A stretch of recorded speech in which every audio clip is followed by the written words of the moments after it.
Good afternoon, everyone, and welcome to ISCM's first virtual town hall series, Turkey Chapter. The series of this town hall discussions of interactions and discussions with all thought leaders in what is happening currently in the pandemic region started from India to Middle East to Egypt and now in Turkey. We're going to have back-to-back three series in Turkey starting from today till next two Tuesdays on 20th and 28th of this month. The topic for today's discussion is managing supply chain disruption through tech and analytics driven systems, and our thought leaders will soon join us for discussing that. I would like to thank our partner Tetna for the support. I would like to thank our partner TEDA for the support in all the series. As an institution, we are into training, research, consulting, and we offer global certification and courses around the world in the domain of logistics, supply chain, demand planning, IBP, and we also have leadership programs. We have recently launched R4. Do visit our website www.iscmindia.com for further details. Certain ground rules. This platform is on listen-only mode, and I would request you all to drop in your questions, which is there on the right-hand side of the control panel. We will answer them post-panel discussion. Let me go ahead and introduce you to the thought leaders. We have Utkan Ekensi, Regional Supply Chain Director from Metix, Bora Taniel, Supply Chain Director, Yildiz Holdings, Tugrul Gunal, Director Supply Chain President TEDAR Siemens, Dr. Rakesh Singh, Chairman Institute of Supply Chain Management, and Shanmukh Singh, Enthusiast Supply Chain at Institute of Supply Chain Management. I would request all of you to come on the stage and Shanmukh to lead the discussion. Thank you. Hello everyone. So have you ever wondered that the product you just bought at the store, where does it come from? How does its supply chain look like?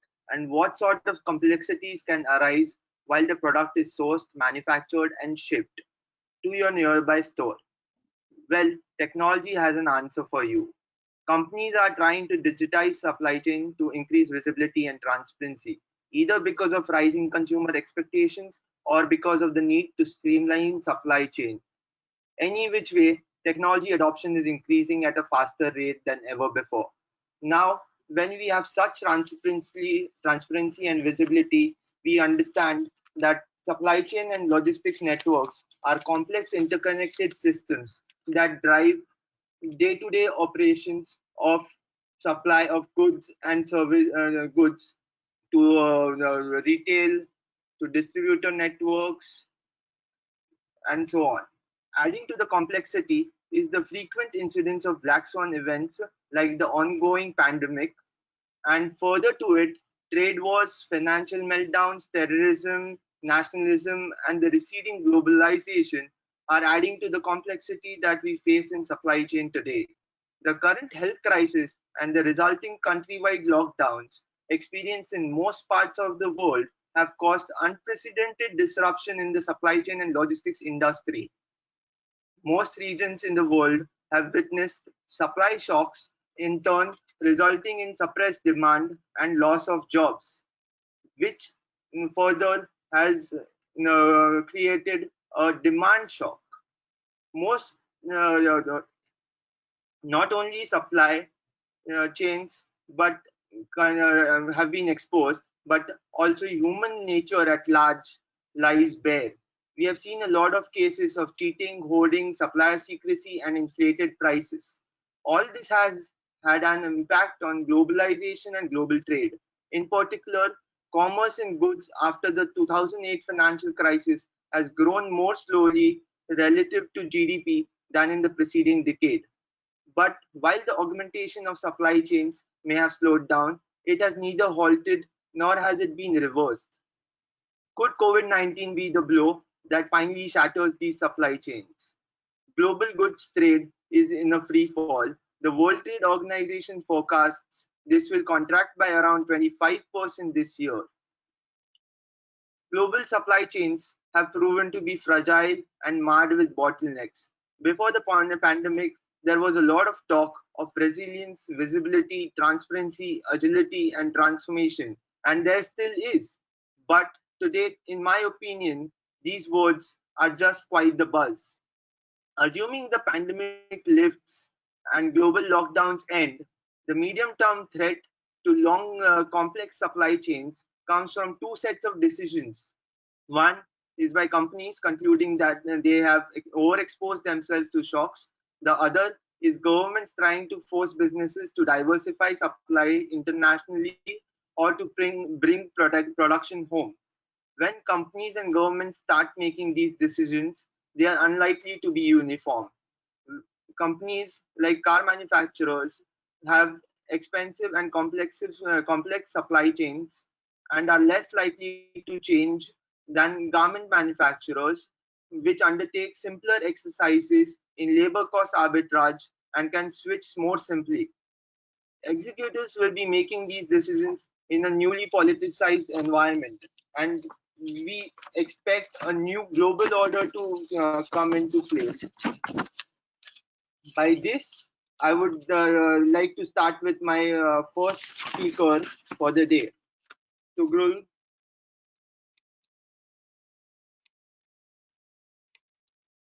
Yes, please. Just a second.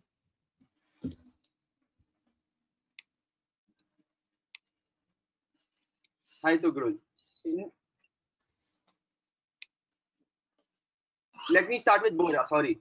In the wake of a black swan event like the pandemic, our supply chains have been more complex than ever before, and complexity is here to stay. Bora, who comes from the consumer goods industry, one of the most complex in terms of transportation, warehousing, and sourcing networks, simply because of the large number of SKUs his company handles. Bora, my question to you is, how do you design a supply chain for such complexity?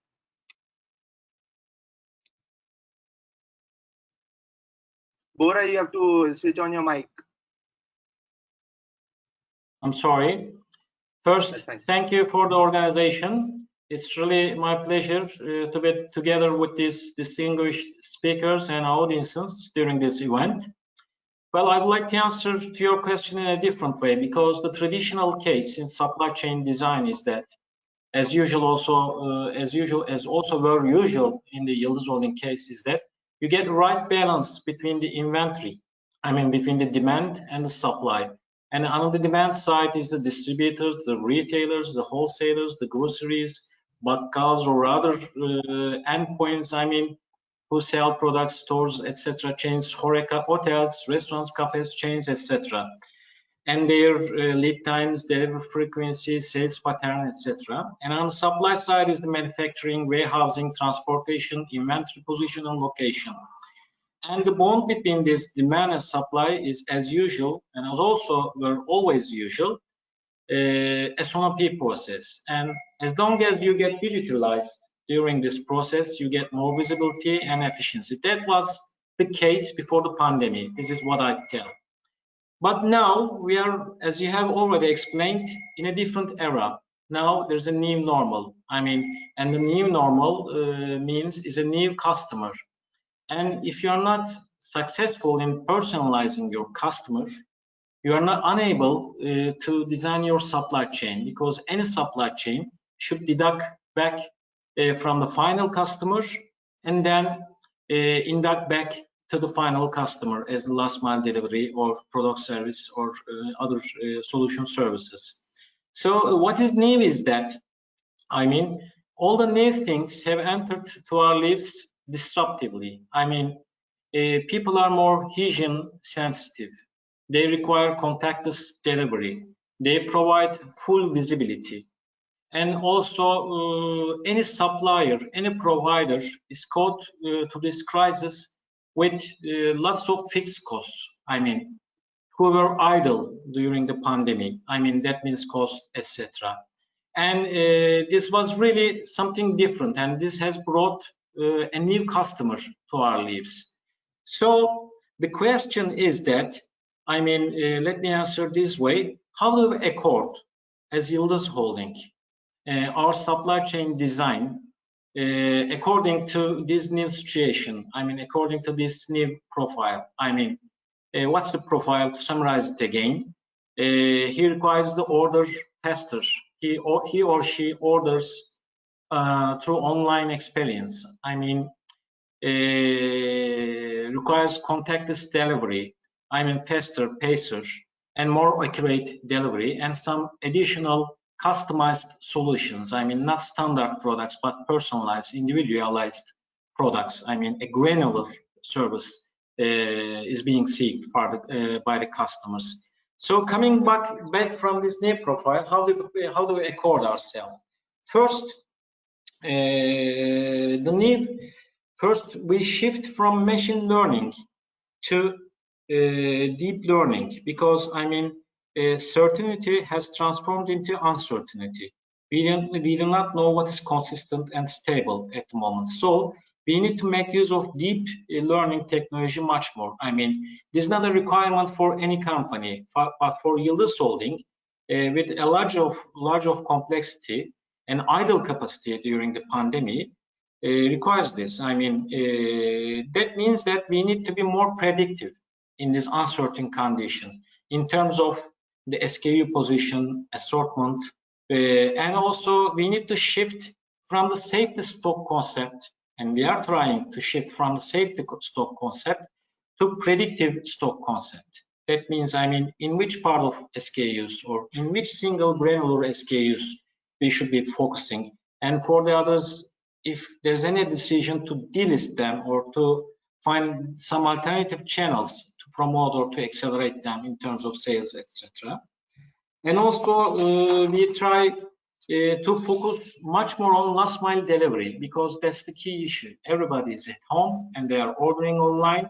No distributors, no retailers, no shops. So you need to go direct to the home and deliver the product. And that's the most challenging and difficult case in terms of a manufacturing company, because that means D2C, which is very new, not only in Turkey, but also in the world. I mean, that means direct delivery to the consumers.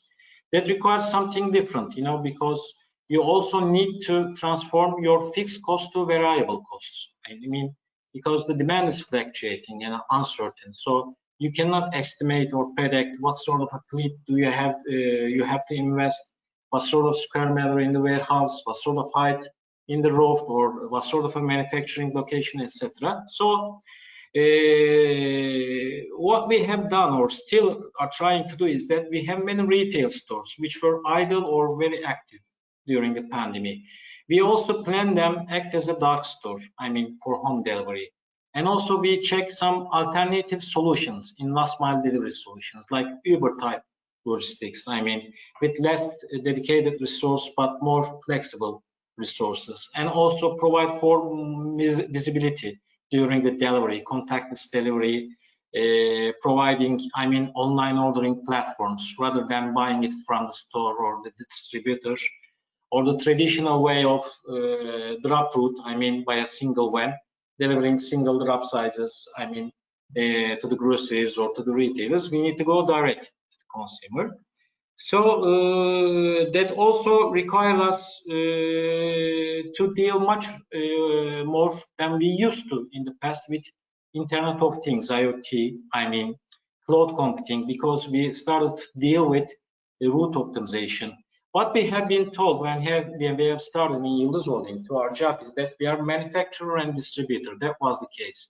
But now we are manufacturer and also the delivery hero. We need to be hit that. I mean, we need to go direct to the house and directly deliver to that product. I mean, because the thing is that we do not need to rely on trade marketing experience. Rather than we need to have some customer experience, user experience. So deep learning, Internet of Things, I mean, all they are together attached. In a business environment like us, in a complexity like us, are the basic transformation issues. I mean, not only digitalization, but provide full visibility and traceability for both the end user, the end consumer, and all the business partners, and for ourselves during the supply chain, starting from supply manufacturing till the delivery, coming back and deducting back from that new normal. That's the case. So we are in a new era, and probably not only Yıldız Holding, but many companies like us would be transforming in that way. But again, some local companies, I mean, as we have already had the opportunity to talk with Tuğrul Bey prior to the meeting, has some much more flexibilities compared to us because they are small companies and small fixed costs, less fixed costs, etc. But they have already started with some online experience, I mean, online ordering experience, but they may be requiring something different. But in our case, I mean, the whole supply chain should be redesigned, and we are trying to redesign according to the new uncertainty conditions. So deep learning and attached to that, rather than, I mean, other issues of traceability, Internet of Things, and some part of blockchain is getting important for us, because the thing is that we are much more eager to personalize, to individualize the customer now. Before that, it was a, how can I say, a mass customer. I mean, without face, without habit, without social media experience. But now, Yıldız Holding is much more of a last mile delivery company. What I see just for the last 3 months. So everything is designed accordingly. Well, that's the case. Hope I've been able to answer your question. I mean, in a different way, but this is the case. Perfectly, Bora. Thank you for such an elaborate answer. Next up is Tuğrul Gunal. Tuğrul, could you give me a brief account of your personal experience as a consumer, as well as a highly experienced supply chain professional with extensive background in IT? Specifically, I would like you to elaborate on the pain points in the supply chain that you have observed in the past 6 months. Thank you, Canluk. I hope you do hear me. So yes. Actually, first of all, thank you very much for organizing this webinar. I hope we will try to add value, all of us.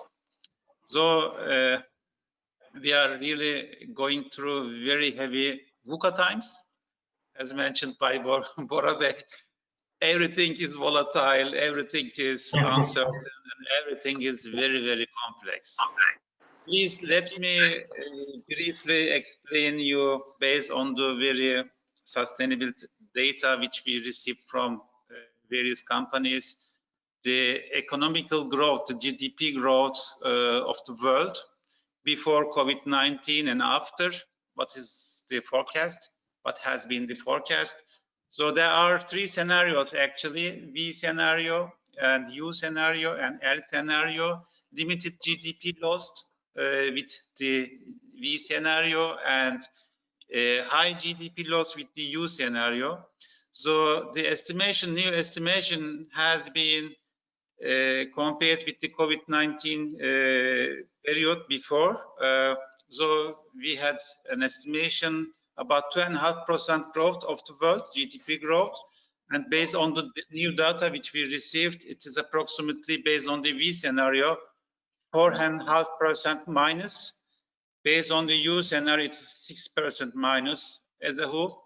The estimation of the global colleagues based on another survey that we are going to have in the year 2020 a U scenario in the whole world, which means that we are going to lose as a whole 9% of GDP.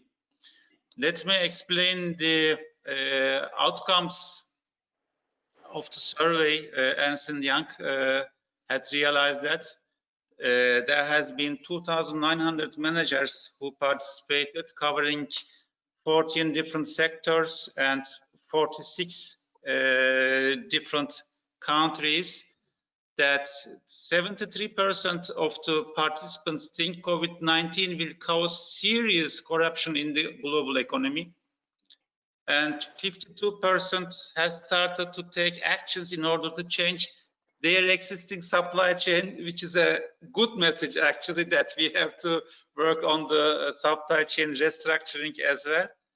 So, and 95% actually, they do think that COVID-19 will impact on their profitabilities and profit margins, has huge impact.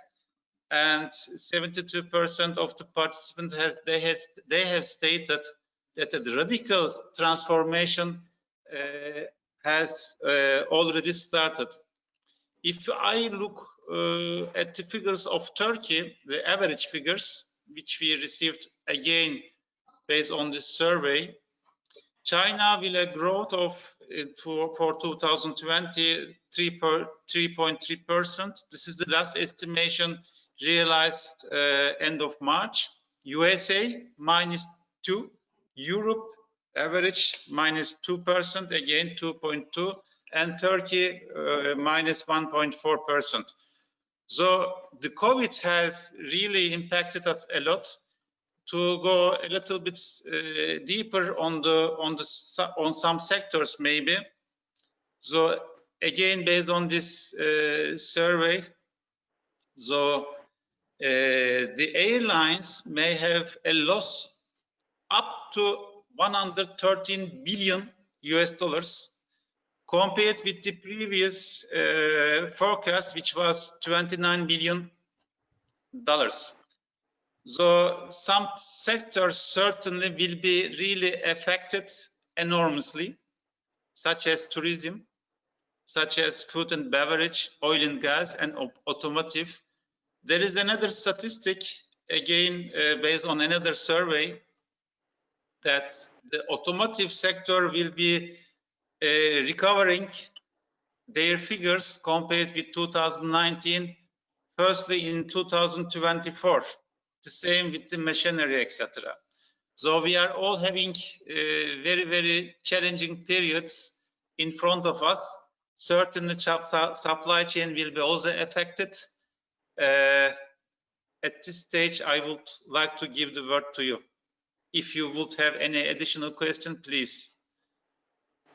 Not for now, Ruth. Thank you. Next, I would like to call upon Utkan Nikinci.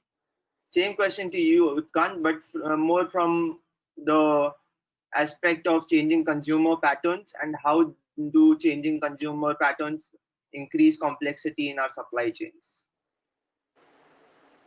Hi, Shakman. Thanks for your kind invitation for this webinar. Hi, everybody, again. So talking about the consumer patterns and trying to understand the change on the consumer patterns. In fact, if you look at what is happening during this period, but not also considering with this pandemic, which is happening once, let's say, 100 years, it is really hard to understand the patterns on the consumer side, not only the customer, also consumer side. But what we can think about that, it's not always a butterfly effect. Means that there's no always, it is a really rare. Okay, the butterfly effects are really rare, like this iPod issues and etc. Normally, we can consider the consumer pattern like a boiling water. Okay, you can predict when it will boil according to temperature rise, but you cannot understand clearly on the surface the location of the bubbles and the size of these bubbles. Okay, you know the expectation, but you cannot predict exactly for each of the consumers when it will be happen and how much it will happen. Okay, so to understand that purposes, I mean, there are some methods to understand your consumers, and let me give some brief information about them, starting from the very basic and simplistic cases to do, let's say, advanced and the complicated ones. Okay, so for our customers, the first one that our sales team are applying is the expectations. Okay, it is good to understand the sales team in terms of these expectations, but mostly these are the social manners, and they are not damped enough to understand the consumers. Okay, this is there are always a high expectation, and there's a pressure to sell more. Okay, the second one can be looking to the past data and taking the averages, which is always and regularly or common way to apply to everybody, but there are some curses behind. With these averages, you cannot understand the trend on the demand. Not always in rising, also in the declining cases. Okay, and second one is there a level, constant level on this demand of these consumers? Okay, do they buy on a regular way these things, or it is just a luck, or and a different thing that I want to say, which can be also a seasonality. Okay, on the summer times maybe they are buying these things, and not on the winter times. Okay, when the kids are back to the school, Bora knows better than me, there's a huge rise, especially on the confectionery, meat products, and the food industry. Okay, so you can understand that there's a seasonality, high seasonality. Okay, so with these averages, we cannot exactly find this such trends and the changes on the demand. And on top of that, we cannot put a, let's say, a variance of our prediction. And if there's no variance on this prediction, we cannot put in a safety stock behind that. So take the overburden on the highs, increases, and etc. Okay. So maybe on that point, the company should decide that shall we shift to the conventional, let's say, forecasting tools or not? Okay. If you are complex enough, your company's works are complex enough, I strongly recommend to make this shift, this conventional methods, which can be summarized like this ARIMA methods or exponential smoothing methods, which are visible and available online for everybody, for everywhere. Okay. But what are the problems with these conventional methods? These are single variable connections. Okay. So always there's a one changer, okay, and optimized parameters, and you are trying to predict future with that. If you not link your error function inside this, the error coming with this forecast, because your forecast is saying that I applied this method to the past data and found that it is not exactly the same. My formula is not exactly the same. So I have some variances on top of that. So you should consider that variance on your calculations. With that, you need to link your supply system with this demand forecasting, okay? This can be available for companies which are working with the customers. But if you are talking about the consumers, in my opinion, this predictive analysis, the predictive analytics systems will be more appropriate way. Although they are more complex and they need from your side most computation time, okay? The computer science should be part of that, because now you are trying to observe each individual one by one, okay? For their attitudes, let's say behaviors, what they are doing and how they are doing. And of course, there are some legal burdens on you, okay? Because you cannot exactly observe them one by one, what they are doing. But in any case, with this limited data about them, how they are, for example, surfing on the web, what is their commercial activities, okay? In a legal manner, I am talking about. With that information inside your bucket, you can make a prediction per individual. So you have a singularity, a granular experience on your data, okay? So when you sum up all of them, but not on an algebraic way I'm talking about, just summing all their predictions. Also considering the variances, the error variance of your prediction on top of that, you will lead to a, let's say, a demand pattern which can be considered for your SKU, okay, for the future predictions. But again, your system should link that one to your, let's say, supply system, supply planning and optimization system, so you can deliver what should be the safe stock for that, okay, for these goods during this prediction, and also what should be your optimized order quantities, okay, because you need to also consider what should be my logistics cost, which is the really an important aspect if you consider such a days, okay. All of the economies are, as you mentioned about the declining, means that there's a high inflation is expecting for us. That means the energy cost will rise, so logistics will rise, okay? This is the first thing. Then second thing, after we are now expecting the second phase of this pandemic, okay? So what will be to our suppliers, okay? Shall they continue or not? Shall I increase my stock level? Not only considering the consumer side, shall I increase our stock level with considering that our suppliers will have some terrible days on the future or not, okay? So with considering all of them, okay, it is a little bit complex, but what we can do with considering some math information, okay, inside your pockets. On top of that, some information technologies supporting to you. Starting from the basic coding skills, can be a supportive company outside or your, let's say, inner managed system, okay, with a professional coding and maybe cloud computing, okay, on top of that. You may handle that. Are we handling on a proper way? No, I cannot say it's in a perfect, okay? But during this pandemic season, with considering the demand, with this conventional demand forecasting methods, we were successful, in my opinion, okay? If you consider my company. So that can be a review about the things that you are asking on the consumer pattern. It is hard topic, but always the most important topic on the supply chain side. Thanks for your. Thank you, Utkan. This brings us to our last speaker, Rakesh Singh.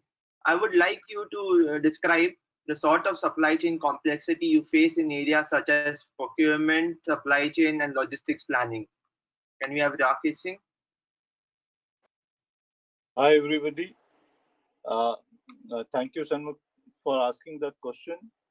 I think when you look at pandemic or no pandemic, the first element of complexity that really emerges is on the supply side. And as I say, supply side, I mean that when you start your production in your factory, you have a bill of material, you need different material. So what you actually do is that you look at bill of material, what it consists of, then you look at what those bill of material consist of, then what those bill of material consist of, and then what those bill of material consist of. Meaning that there is a layer requirement for bill of material in the supply chain. And hence, you have a supplier network, which is from the supplier tier 1, tier 2, tier 3, tier 4. You can have risk from anywhere. And this complex network of supplier can go to 14 tier, 15 tier, 18 tier. And I give an example of Intel in 2013 during the tsunami. They had secured their tier 1, tier 2 suppliers, and they thought that they've actually secured the supply of their material which goes into chips. But they realized that somewhere in tier 14 they had a huge problem, and whole of their production was affected badly for 3 months. I think mapping the supplier is a very, very important thing. And mapping means mapping the complexity of the supply chain network. So that's one thing. If you look at the complexity on the side of your demand, so demand fluctuations itself can be very strongly, complex. Uh, if you see pandemic kind of situation, you saw that there was a huge change in the category consumption. There was a huge change in non-essential and essential elements. So you saw the discretionary and non-discretionary buying change dramatically, leading to a huge amount of complexity in the SKUs that was needed. And then pandemic was about life and livelihood. So when the lives are affected, there was lockdowns. When there are lockdowns, and as someone rightly said, we are into the second phase of pandemic, there is a further lockdown, there's a containment zone, there's a red, yellow, and green zone in India. So are in different countries defined differently, but in WHO order they all.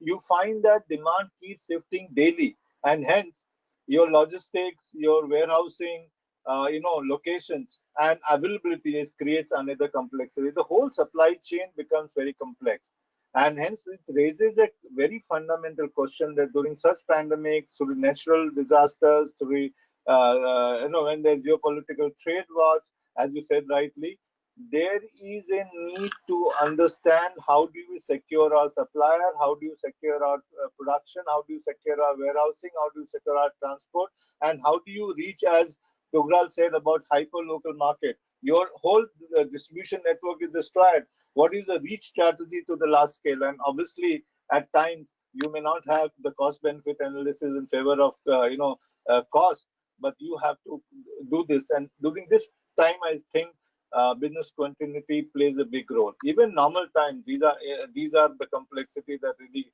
create very important things.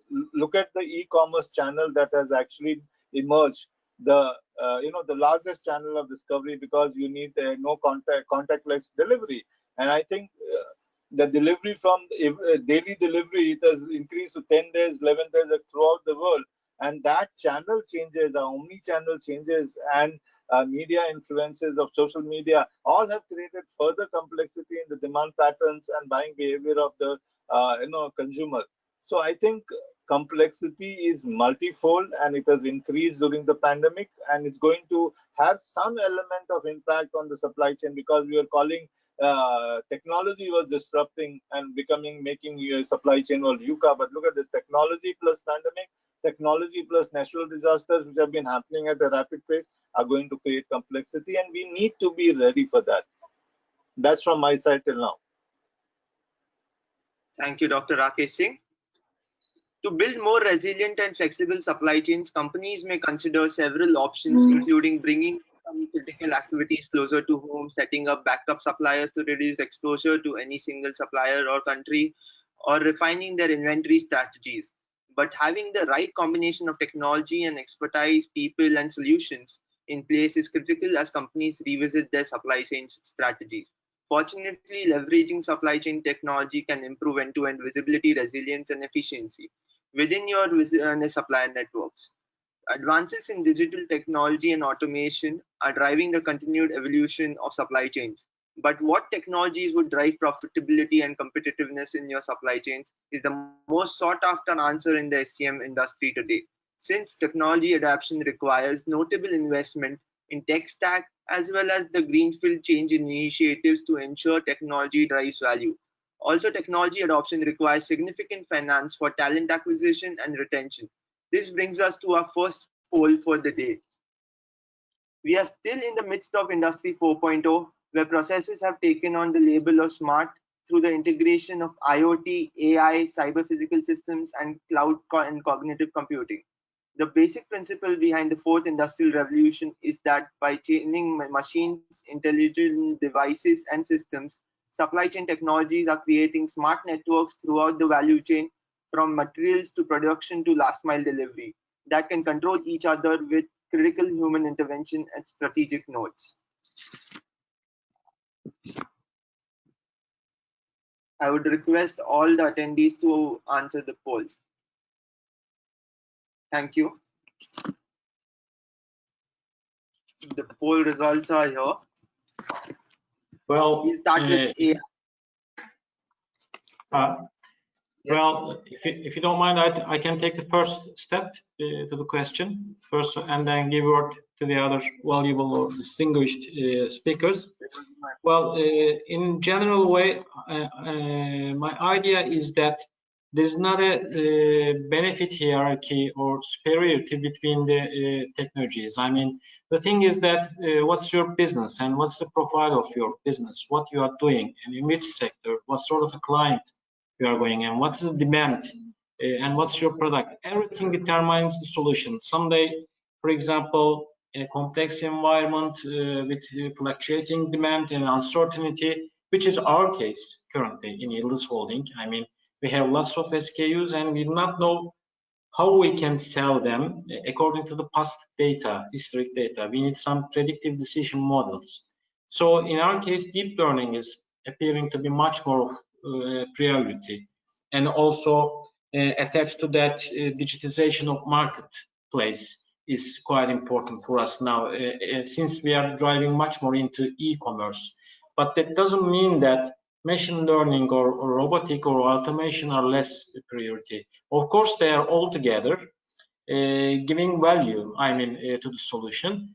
But the thing is that since I'm so much in this digital projects within the company, digitalization is not to buy a licensed program. I mean, a licensed digitalized program in route planning or in optimization, etc. But just to make the problem definition in a correct way and deploy the correct solution. I mean, measure, analyze, the right methodology to that. Briefly speaking, for us, the digitalization of the marketplace and deep learning is of priority at the moment, since we need to be predictive in terms of SKUs, demand planning, and last mile. But that, again, I'm repeating it, that doesn't mean that they are less required. I mean, they are less beneficial. Of course they are, but in our case, second to, I mean, deep learning and digital marketplace is much more of importance at the moment. And thank you, and I'm giving the word to you. Any other panelists would like to add something to this? I mean, let me spend some more minutes in addition to the nice statement of Bora. So first of all, everything starts actually with the mindset, with the company culture. So we have to be ready really for the future or for the current statuses. So the mandatory change is actually the digitalization. The companies who do not have the digitalization activities in their strategies, they will be not able to exist anymore.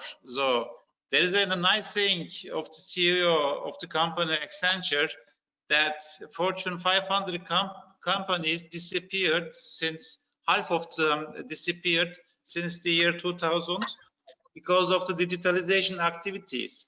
And the opposite message came from Mr. Dell, who is the owner of the company, founder of the Dell company, that many $billion will be earned in the area of digitalization. So this should be the main message. We have to be ready, or we have to be faced with the new approach or new challenge, which is digitalization. I do have also some survey results, which I also would like to share with you very briefly. So a second, please. I don't want to say something wrong because this is a survey. Survey realized in 2018-19, company SIPS and the University of Melbourne, over 700 managers participated, 20 different industries and 55 different countries. So the challenge of digitalization or digital transformation, they defined lack of sense of urgency, lack of strategic vision, technology, insufficient support from leadership, management, etc. With that, I would like to give the word to you. I don't want to go into details. Thank you. That's fine. So let's start with our questions on technology. The first technology we'll be dealing with is AI. The artificial intelligence is one of the most promising technologies, with uses such as machine vision, NLP, information processing, decision making, handling and control, speech recognition and generation, learning from data, navigating, and movement. AI is paving the way for supply chain 4.0, according to McKinsey. More than 40% of all potential value derived from AI today comes from deep learning. Thus, let's first look at how can we leverage deep learning AIs for our supply chain and what are the limitations to deep learning.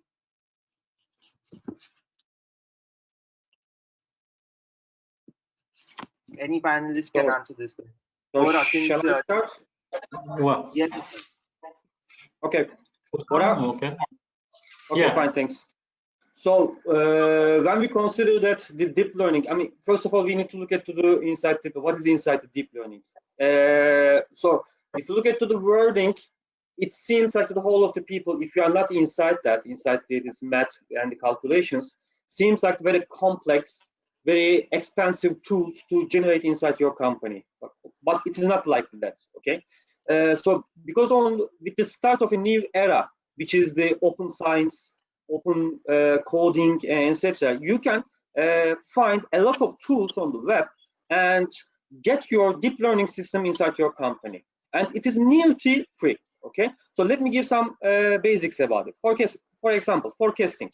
So it's a hard topic, okay? The conventional forecasting models, if you look at all of these equations, it's highly complex, okay? You cannot understand or model it inside your tool. So what can you do? There are some tools like R.net. Okay, if you use R, there are very good forecasting tools inside that, and it's a free. Okay, you can find it on a simple search inside the Google or something like that. And when you have the R, it will not enough to link that one inside your system, because in my opinion, you already have maybe an ERP system, okay, or you are working on the Microsoft Office tools. But in any case, you need to download this R and find a way to combine it to your ERP system. Okay, for that purposes, you can download the computing tools. Okay, like Python is free. I mean, C# is free. Okay, you can use such tools. And on the YouTube, you can find a lot of different sessions and explaining to you how to use these tools on a simple manner. Okay, and another one is the data mining. If you look at the data mining, which is the third part of this, let's say, the deep learning, you need to manage a huge amount of data, okay? For that purposes, there are a lot of services on the web now.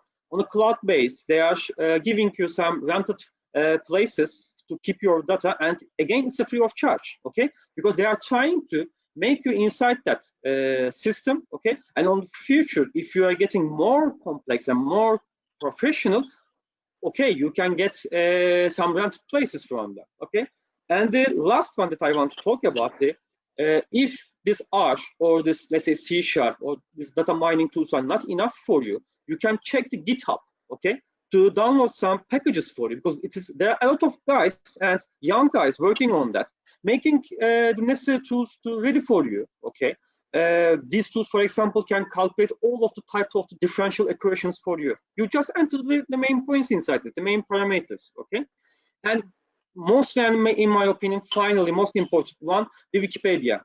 When you enter to Wikipedia, you can learn a lot of things and you find a lot of references inside that. So as a review, deep learning is a hard tool. Digitalization is a mandatory case. I agree with you about that. But to do that, we don't need to be in a scary case, okay? Because such a tools on the web is helping to us, and they are free, they are online. You just need to work on that, okay? That's my words. Also, if I would like to add something, in order to be able to use such system in the companies, certainly as mentioned before, company culture should support that. And also, we talk about many different digitalization issues, but we should also touch on the human, which is the most valuable asset. We have to invest in our people, and certainly the maturity level of our people who will use, or who has been using these systems would be also essential to increase. That would be my feedback. Thank you. Anyone on the challenges of deep learning? The challenges of deep yes. I want to come in. There is a little bit of understanding that we need about deep learning, and before that we need to understand that this is something which can really be a great way of actually bringing about an amazing amount of intelligence and insight to restructure and realign the supply chain for the new world. Having said this, what is this machine intelligence or learning or deep learning that's going to be helpful? Because it uses neural networks, it can use chaos theory, and it can actually make intelligent insights from the data. Big data without analytics is just a massive amount of data. Company needs to realize this. Analytics without big data is simply tools, and the availability of big data and machine intelligence have made things different. And in fact, in the traditional, what Utkan was talking about, in a traditional forecasting system, you are working through a predetermined hypothesis. A machine intelligence gets continuously fed by data hypotheses to be tested or conceived by the machines. And I think if you see some of the examples in terms of Walmart, when they look at the whole question of machine learning, what they have done is that very brilliantly in the normal times, I'm talking about COVID, becomes difficult for any languages to really understand this. They use sales, prices, product with. Hello? Doctor, we'll get to machine learning later. Right now, let's look at the challenges of deep learning. The challenges are obviously that people do not understand deep learning. Organizations are far away from adopting deep learning in their systems. Also, the amount of data deep learning needs for its learning activities in general, the availability of such data and such data sets is scarce. That could be one major point that could challenge deep learning. The second one would be a lot of algorithms are marred with human biases, which derail your forecasts. The third one could be security and privacy issues. Anything more that anyone would like to add on this? No, that's enough. Okay. So I think, let's go to our next. Okay, one more maybe input from my side. We are just talking about supply chain, deep learning, etc. It should be a IT solution or application, whatever, on the corporate level, integrated with all the related departments, production, sales, planning, supply chain, etc., which I wanted to add. Okay, thank you, Dugul. Moving on to our next question. Machine learning AIs have considerable benefits when used to automate labor-intensive and monotonous tasks and processes, such as invoicing, purchasing, accounts payable, and also parts of customer service. They have also been proven beneficial in more complicated tasks like demand and supply planning, where decisions can be bettered by apt use of available data. How do you plan to use machine learning to build resilience and sustainability in your supply chain? Well, I can be the first to answer if you don't mind. There may be there are already two openings with the machine learning. The first one is, as we know, there are lots of some administrative tasks during a process. I mean, like registering a truck plate and then coding the goods receipt note, etc., etc. Such things, especially in finance, in logistics, some way, in stock tracking, inventory tracking, etc. So, for sure, machine learning and also such robotic solutions provide some efficiency in those tasks and provide some, how can I say, efficiency, productivity. And the other one is that, as I've told you before, the case is not to talk to save the stock, but the predictive stock, and not the current inventory, but the predictive inventory, the future, the tomorrow's inventory at a shop or at a retail. So the machine learning and the subtitle of the machine learning as deep learning is quite important for that issue. And also making a flashback to the earlier question, the biggest challenge is that you need to provide some online data. I mean, in order to run that process. I mean, in case of route planning, live traffic data, or in case of product offer or price offering, just to scan the marketplaces all around the market, I mean, through the net. So as long as the competition is online and is going online, it's much more critical to use this model. I mean, machine learning or deep learning or whatever. I mean, to make some data-driven decision making. And but in case there are cases, I mean, in which the competition is offline, I mean, in a traditional way, then more human touch, I mean, or some relationship-based contract with the clients, etc., are quite important. So I'm giving the word to you. I just want to summarize our case. Dr. Singh, you had something to say about machine learning. Can we have your views? Yes, as Bora mentioned it. Sorry. Okay. Yes. Please go ahead. Please go ahead. Go ahead. Go ahead, Tughrul. No problem. I just very briefly also wanted to share the survey results of the company PricewaterhouseCoopers. So it is a survey realized in 2019 stating that 74% of the companies that they are digitalizing their transactional processes, where machine learning will also play a crucial role, in my opinion. Thank you. Okay, Tughrul, that's a good point. And I think one of the questions that really looks is at what stage of adoption of machine learnings or deep learning that we are there. But one of the advantages that we see, and as Bora said, that it is end-to-end integration. And I think what machine learning can do is a lot of things. Machine gives feedback on current production capacity if they integrated well. They can actually talk about the location and conditions of each shipments. They can actually think about automation of warehouses, robot do the picking, transporting goods, and how this data can be used to share capacity within truck. How you can do a predictive shipping where a truck is already filled in the warehouse and it can go anywhere. As someone rightly said, it will also provide the data for automatic reconfiguring of network.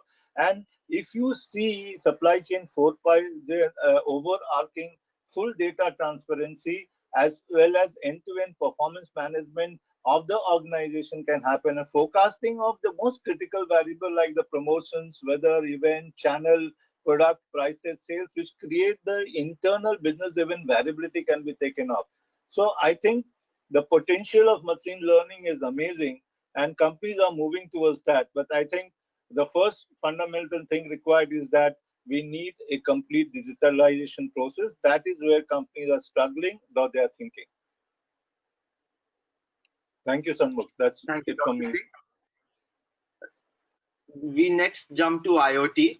IoT is an extremely useful tool as to create visibility and transparency in our supply chain. Data analytics based on real-time analytics can also help us with decision making to a great extent. How IoT and data-driven decision making is helping us deal with complexities in our supply chain. So maybe I will jump there. Can you hear me? Yes. Okay, fine.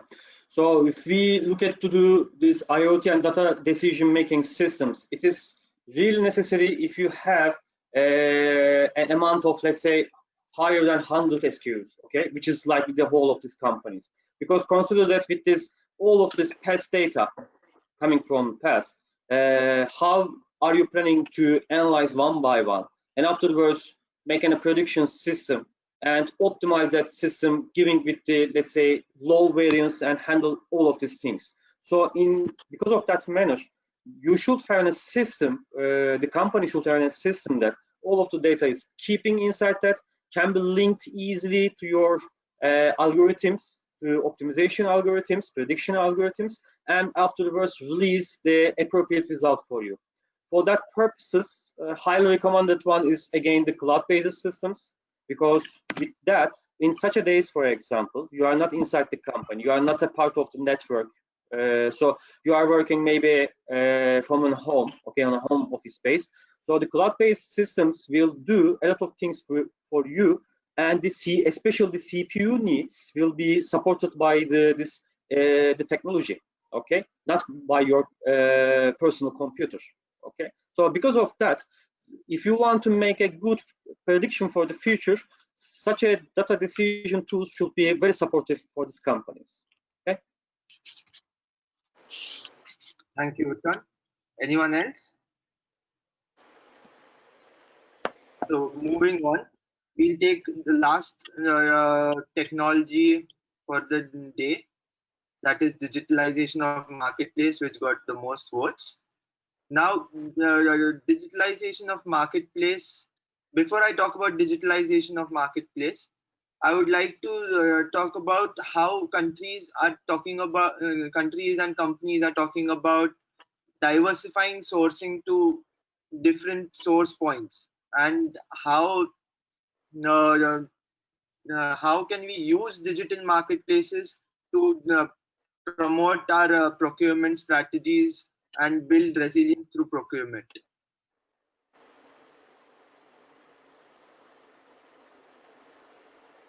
Anyone? Can I jump in? Yeah. I mean, as mentioned before, we do have, let's assume we do have company strategies, and certainly we have also, according to that, we have to also develop our supply chain management strategies. And as we do have in each and every mature supply chain organizations, we do have also category management strategies. So our category managers, they do know their businesses, also their products, and how to purchase, where to purchase, and when to purchase, and quality, etc., etc. If as long as we do have such mature organization in place in our organization, they do certainly have also risk assessment in the whole process, and they do also evaluate the financial risks, geopolitical risk, etc. So we have to also have capable people, or based on the ownership culture, we have to establish our mature organizations so that they are in a position to decide by themselves and go ahead, since they have the deep know-how and the ability, or the competences that they can make a deal with the related suppliers and decide, as mentioned before, where to purchase, how to purchase, etc., when to purchase, what to purchase. That's it, very briefly. let's come to the second poll for the day. What are the reasons for low adoption of technology? We'll give you 1 minute to answer the questions.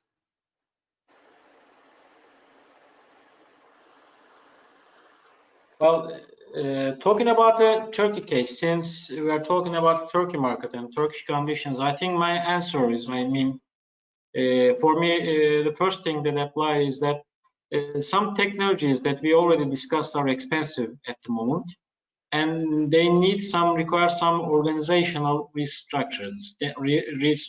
That means that there might be a resistance within the company, within the organization for digitalization,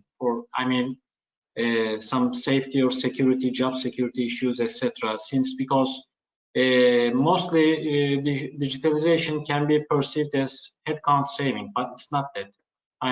It is something different. It's not directly headcount saving. It's something totally different. Adding value to the supply chain so that people can do some more valuable jobs or tasks, perform tasks during the organization. And secondly is that in regions where labor cost and the other costs are always competitive, and also there is some sort of, how can I say, since if there's not a local production for the technology solution, probably the solution itself can be quite, how can I say, expensive. I think that's the case for my understanding. According to the poll, awareness issues and of what technologies drive value, and the second one is technologies have not integrated appropriately with the skills of the people has been voted as the two most common reasons for low technology adoption. Also, technologies are expensive and need organizational restructuring is one of the common reasons. Can I have panelists talk about more Turkey-specific issues to the low adoption of technology? So I want to add. Okay. Go ahead. Okay, thanks. So adding one to Bora side, okay, because the technology is expensive, and the perspective of the company is always, if it is expensive, there should be a cost saving, immediate cost saving, okay, inside the system, and which should be the man side, okay. So especially the white collar laborers headcount should be decreased if you are bringing such a technology inside the system, but not. Why? Because such technology will bring you a value, and with that value you again need some people to manage, okay. These people should enter some sensors inside the system, because these are not perfect, okay, highly, let's say, taking the place of the human being, okay. In any case, you need to add some parameters inside the system, try to convert the humanistic, let's say, senses to computing technology, the mathematical language, okay. So therefore, first of all, you need the white collars back on their places. So this is the first point, okay. This is always that we are struggling. Whenever I want to, or Bora also, maybe Turuve also will support me, whenever you want to bring a new investment in terms of technology to your supply chain side, you are struggling because of this. It is highly expensive, but what is the comparison on this expense, okay? What is the comparison? This is the first thing. Second thing is that we are struggling. Such systems are black boxes for us, okay? Or people are not trained well to understand what is happening behind that.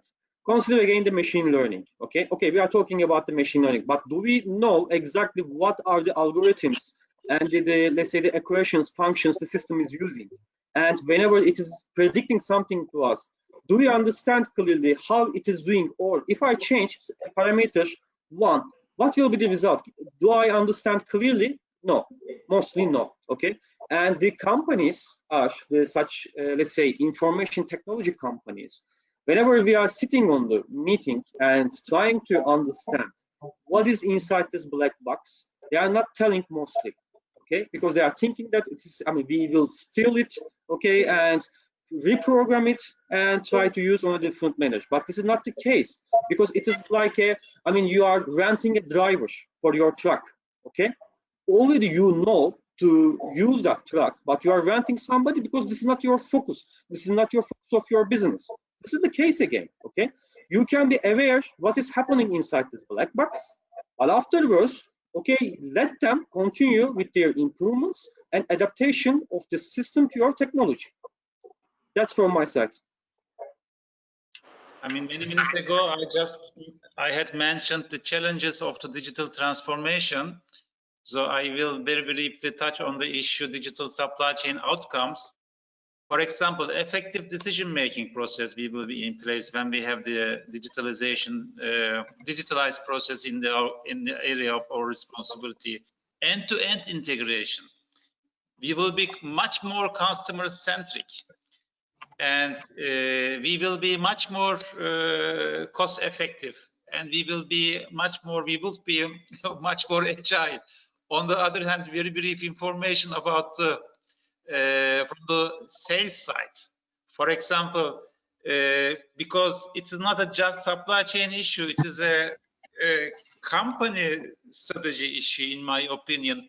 For example, 37% of the participants discover new brands via search engines. 51% of the participants research brands via search engines. So 46% of the participants, they do use social media for new products, etc. It is a new world. We have to understand it. It is not a just supply chain issue. It is a new approach, new mode of operation issue. Thank you. Borad, would you like to add, or you stand on the previous points you made? Well, I cannot stand on the previous comments, as I told you. In parallel to what Utkan has said, is that there are some companies which already I have worked for and made some consultancy, etc. For example, because sometimes the improvement itself is not the digitalization. First, you need to solve the way that you work. I mean, maybe there are some mistakes in the way that you work. I mean, the way that you estimate your stocks, the way that you organize your inventory, or you organize your last mile delivery. So when talking about a digital solution or route optimization, let's say, or demand planning, the boss directly asks, or the decision maker directly asks, how many headcount are we saving? So what is the return of rate? ROI, return of investment. So that simple question generally doesn't allow us, to proceed with those digital processes bravely. First, the companies need to focus on to provide measurability and visibility. As long as they do not provide measurability and visibility during the operation, starting or whatever they do, wholesalers, manufacturing, distribution, etc., they will not ever understand and calculate the future savings ahead of them, or the future efficiency ahead of them, after a right solution in demand planning or a right solution in last mile delivery. That's the final point that I'd like to add in contribution to what Utkan has said. Thank you, all of you all. This brings us to the last section of our webinar, the bionic supply chain, or the people supply chain, how we call it. So to capture the greatest value from end-to-end supply chains, companies need to adopt a bionic operating model with the help of adaptable key performance indicators that focus on optimizing overall performance in any situation, a platform organization that works cross-functionally, and a data digital platform that enables collaboration. A bionic supply chain leverages the best of both machines and humans have to offer. Building a bionic supply chain requires a comprehensive digital transformation where employees as well as leaders play crucial roles. Although the size of the effort is enormous, a bionic supply chain can lead to substantial improvements in performance. It can boost revenue by 4% and 4 to 6%, customer service levels by 5 to 30 percentage points, EBITDA, and moreover, bionic supply chains has the potential to reduce manufacturing, warehousing, and distribution costs by 10 to 20% and working capital by 15 to 30%. It also more able to react swiftly to sudden changes in demand, supply prices, trade policies, and so on. Perhaps the most important consideration of all in the current business environment. Yet, even today, most digitally developed supply chains are far from realizing their promised benefits. Various interrelated challenges stand in the way. For starters, the organization model is still siloed. Demand planners, logistics managers, schedulers, and other employees tend to be more focused on optimizing their own sub-function performance than the end-to-end supply chain. Organizational structures and incentive systems that focus on functional performance exacerbate these obstacles, and resistance to change hasn't helped matters. Can we have panelists talk about how to integrate people with technology to create a resilient supply chain? All right. Shanmugh, I'll come in here. Sure. When you talk about resilient supply chain, there are three elements of the resilience, or any supply chain for that matter. One is process, another is people, and third is technology. And I think I wanted to go back a little on technology. And the question that has been raised about it, a control tower or autonomous planning, end-to-end planning, which is a cross-functional and access to real-time data and metrics and is empowered to make critical decisions fast by using IoT, by using automation, by using deep learning and this thing, connecting customer services and collaboration, supplier management, manufacturing operation, distribution center network, and transportation management in a very integrated way. And this is the first level of integration that's needed, that brings about a huge amount of data transparency and metric tracking, which helps supply chain. But why have they failed? As you rightly said, they have primarily failed because of one major reason, that companies do not have solid processes to work together, and hence, if you see all functional areas, they are working into their silos. That is why the APOs, what Ikran says about APOs, they are black box. They are black box because we don't know. We are just loading on those APOs of SAP and Blue Unders and others, that they are responsible for the tracking and transparency. That's not true.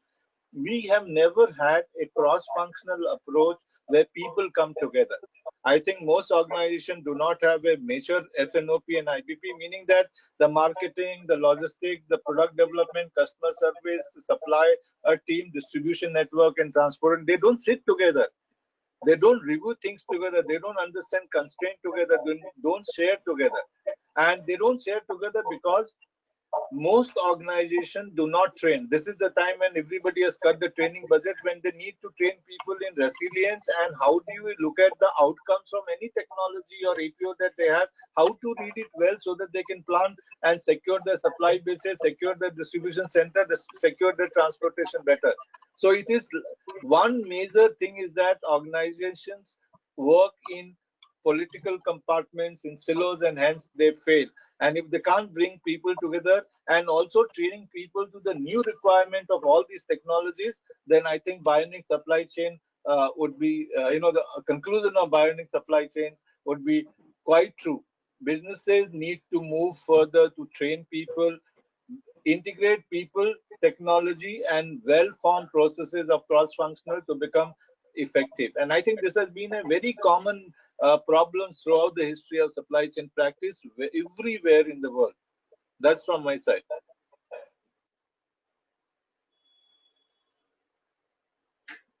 I mean, very brief from my side, if I am allowed. Yes. So very brief, I mean, we are approximately, depending on the sector where we are working, 40 to 70% of the revenue. We have to be aware of it. We are 80% of the costs. We do have a direct impact on the brand value. So we have to be represented at the top level of the companies, and we have to be really, we have to have the right authorizations. We have to have, as mentioned before, the capable people most capable people we should get into our organizations. So also the new management models we have to have in our organizations. Now, since COVID is there a couple of months before, everything maybe was fine for the managers who tried to manage their organizations in a not a modern way, that they have to see each and every employee in the offices regarding supply chain, etc. And suddenly we were all able to work remote, and we also have implemented flexible working principles, not only in the office, not only in the city. We can also change the cities, etc. with some new modern management philosophies. We have to manage our companies. Certainly the new guys are also not somehow keen to sit the whole day in the office starting 8 till 5 o'clock. We have to provide them flexible working principles, etc., and trust them, give them the ability that they can also decide. We should also avoid having 4 or 5 levels in the organization. Director or vice president tells the manager tells the group manager tells the expert, etc.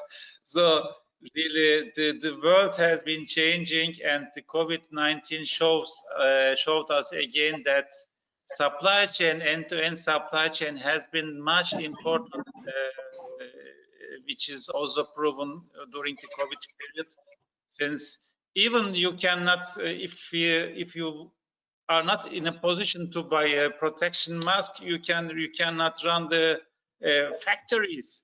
So that importance is supply chain. This is maybe one lira. I mean, it is nothing in value, but importance is that you get the material. So you have to have category management processes in place, capable people in place, modern management philosophies in place. Certainly everything starts from the top. We should try to prepare our company culture for the future.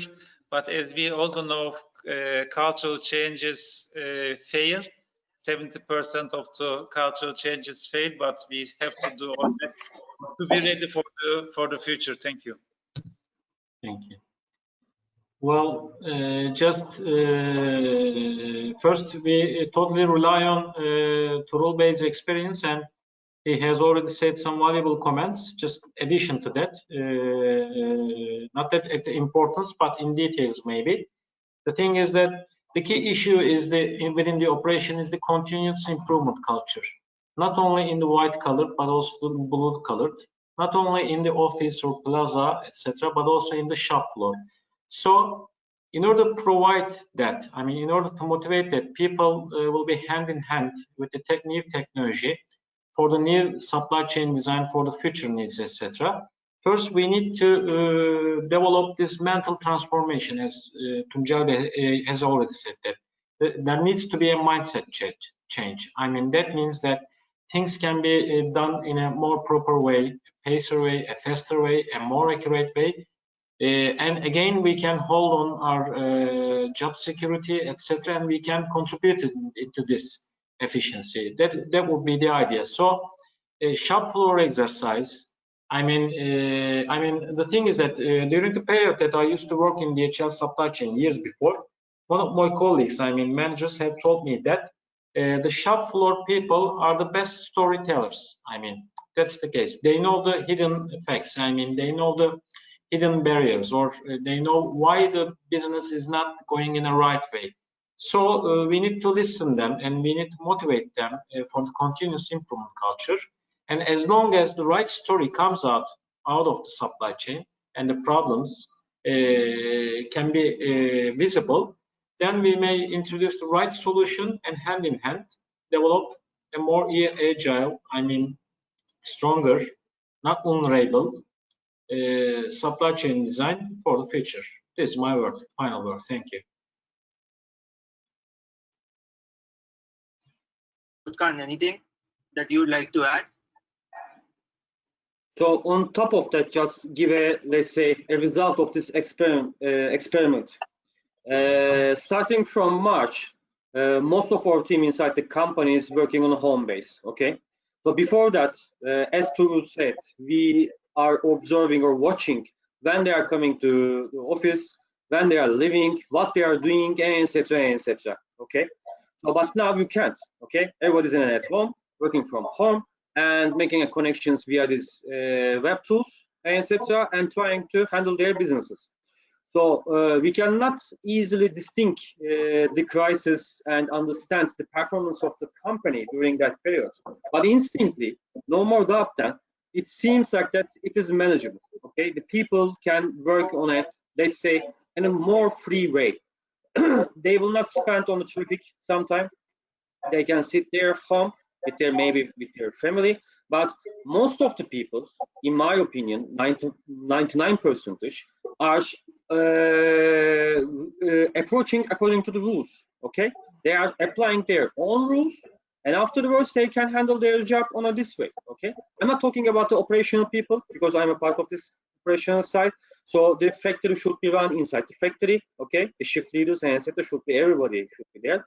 But if we are talking about the supply chain planning teams, they don't need to be, seems like that, they don't need to be always on this office inside this, let's say, desk, on their desk, okay? They can handle their jobs from a different place, and maybe on a home office, etc. So as maybe also you know that some of the companies already started the declaration or something like that. Their people will continue according to their choice, continue their work from home, etc.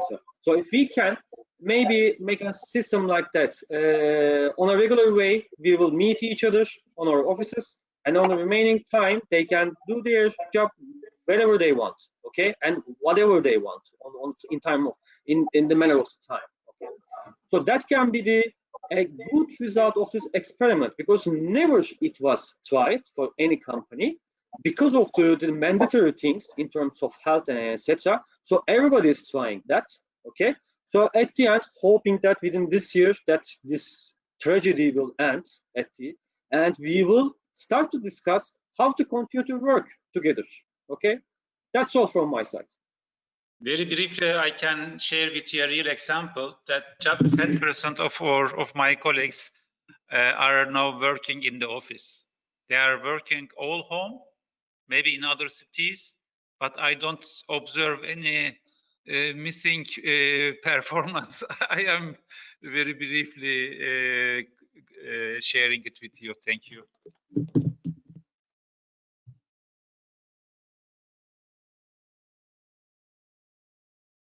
You cannot be heard, Samuk. Okay, we hear you now. Hello, can you hear me? Yeah. This brings to the question and answer session of the webinar. We'll be taking questions from the audiences. The first question is from BRF Genos. What are the parameters we need to consider for predictive analysis for the future demand and improve customer experience?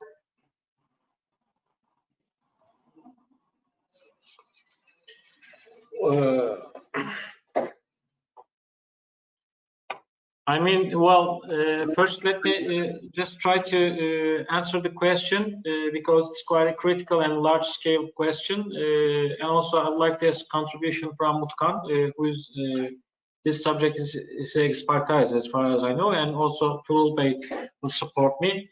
I mean, lots of parameters. I mean, first, let's say, the client itself, the past sales, the past patterns, etc. They are all valuable. But the thing is that in deep learning issue, we need to give some much more input. I mean, live and online input.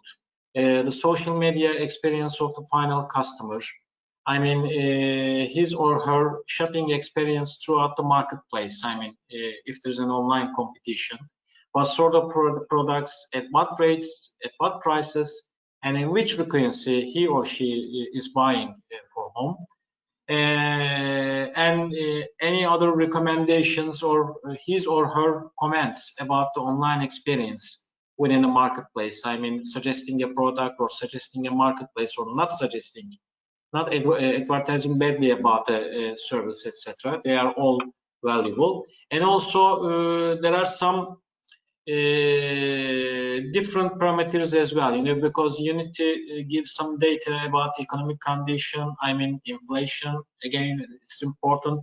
Any pandemic risk is, I mean, there's no extent.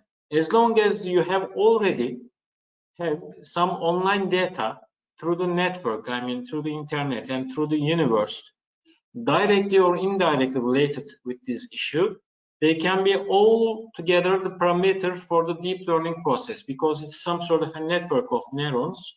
I mean, the data will pass from one to another, and at the final, there will be a final decision, predictive decision, with the support of any input connected to those neurons. I mean, but as far as I know, this is Utkan's expertise, so I'm giving the word to him if he also would like to make some contribution. Over to you.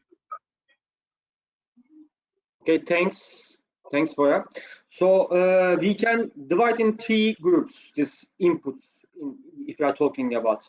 The first one is the general ones. Okay, so the first of all, we need to understand or good or for this consumer good, is it linked to the economical conditions of this country or political conditions and the public conditions, let's say. Okay, is it linked or not?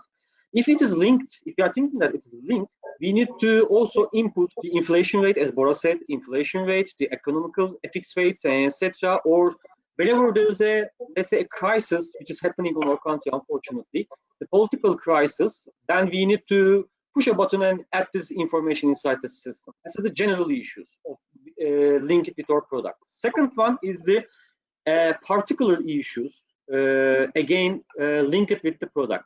I mean, if it is a, let's say, summer season, the ice cream sales will grow up. Everybody knows. So we need to enter such a knowledge inside the system so the machine cannot understand on his own way what should I keep for this product.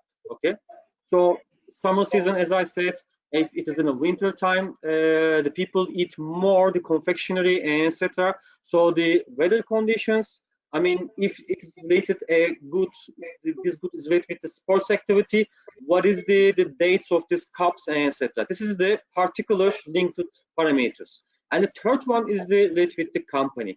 If you are making a promotion, if you are making a decrease on a discount on your price, such information should be also part of your input data, okay? Because whenever this promotion and the discount is on place, we obviously expect a rise on the sales, okay? So if we not enter such information inside that packet, the system will not understand and use that information inside the model, okay? This is the input side. During the outputting, the system will ask us, what should my goal?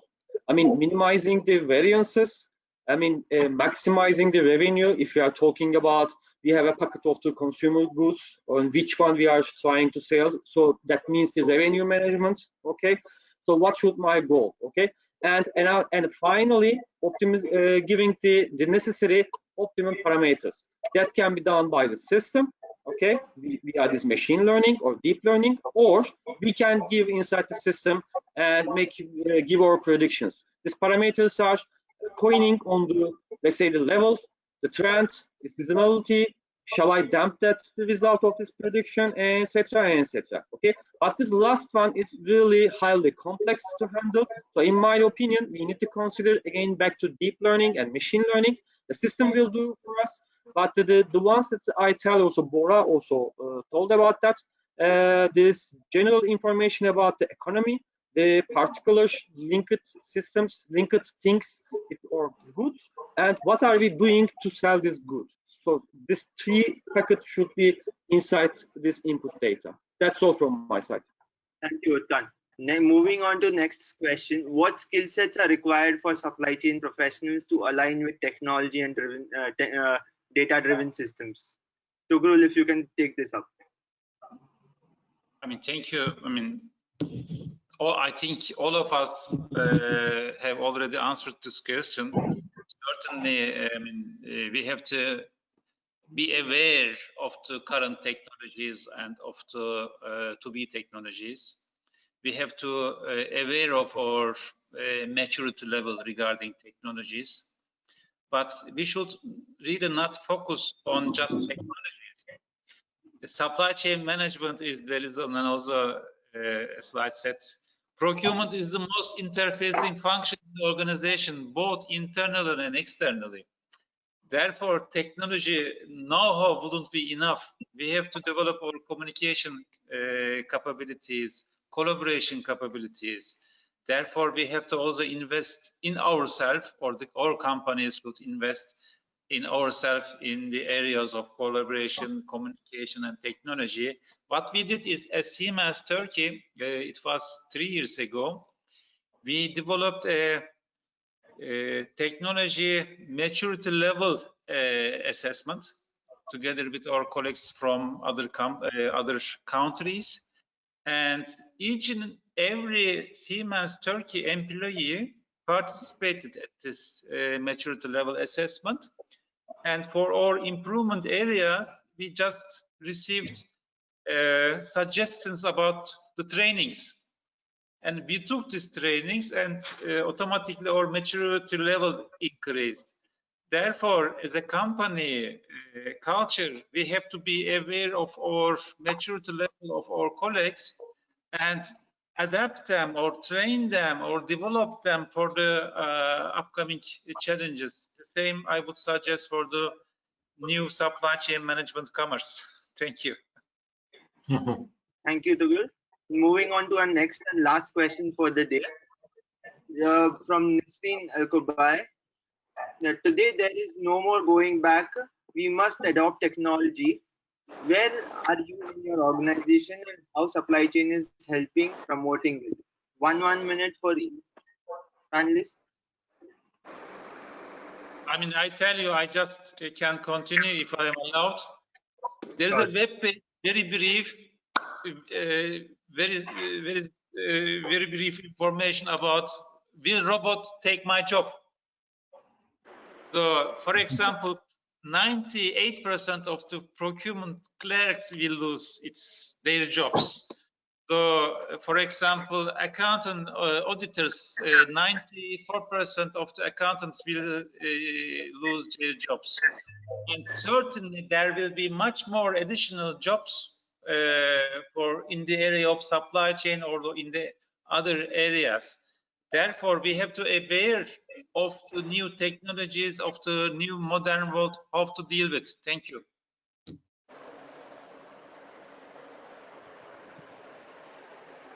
So may I continue with that? Yes, the client jobs will be on a robotic case, okay? And either the computers or the web services will handle all of them for us. So everybody's talking about the autonomous system, like the truck driving will be an autonomous system, etc. The forklift sensor inside our factories, if you have money enough to handle that today, but tomorrow they will be on a cheaper way, okay? But if I don't remember exactly what was the source of it, but I remember a picture that on picture the author put inside that if we put a sea level for the artificial intelligence, what will be the under that when it will rise and will be online, really online, and what will be the jobs that the humanity will continue. So according to his explainings, for example, there are some peaks of the mountains, and on all of the peaks there are some of the jobs like writing a book, taking let's say a movie, directing a movie, okay? So solving some complex problems, mathematical problems. So such a jobs, in his opinion, couldn't be handled by the technologies, okay? Because it is a free human mind, and you are talking about a creative mind, okay?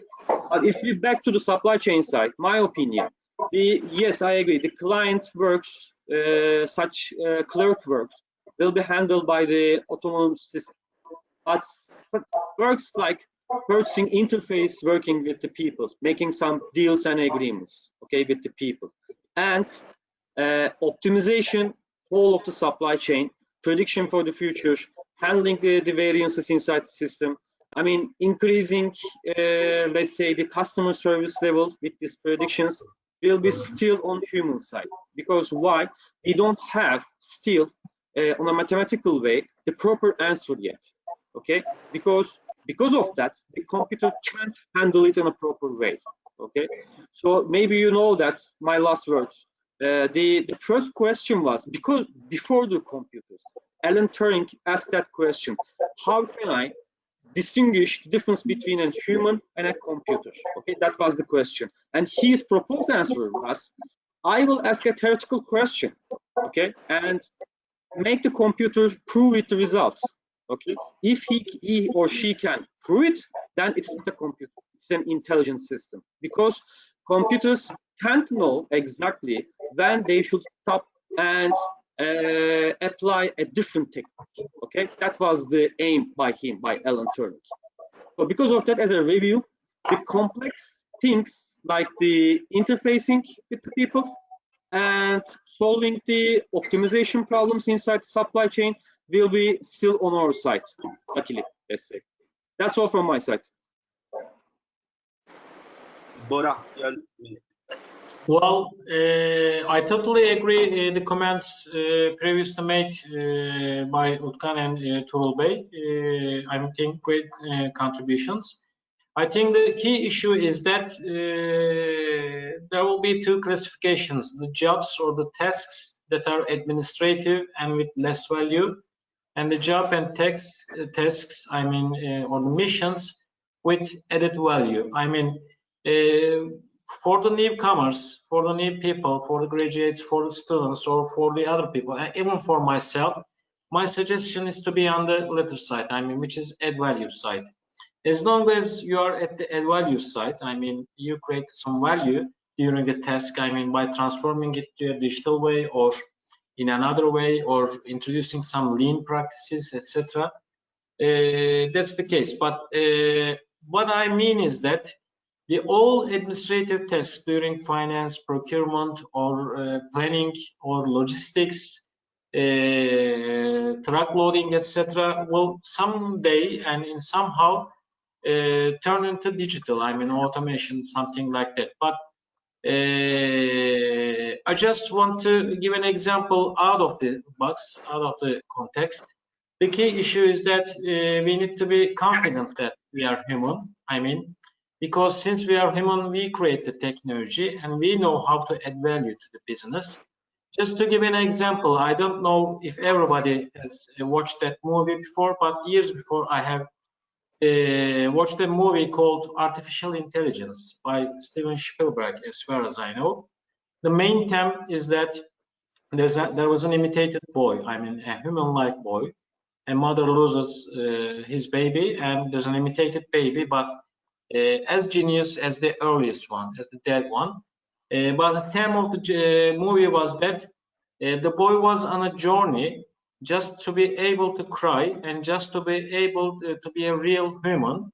So he was following a fairy tale, I mean, in which he tried to find a mystery princess, I mean, who will by magic transform this robot, the genius human-like robot, to the real human. So I think that's the main case. As long as we are human, we can be safe. I mean, we are on the safe side.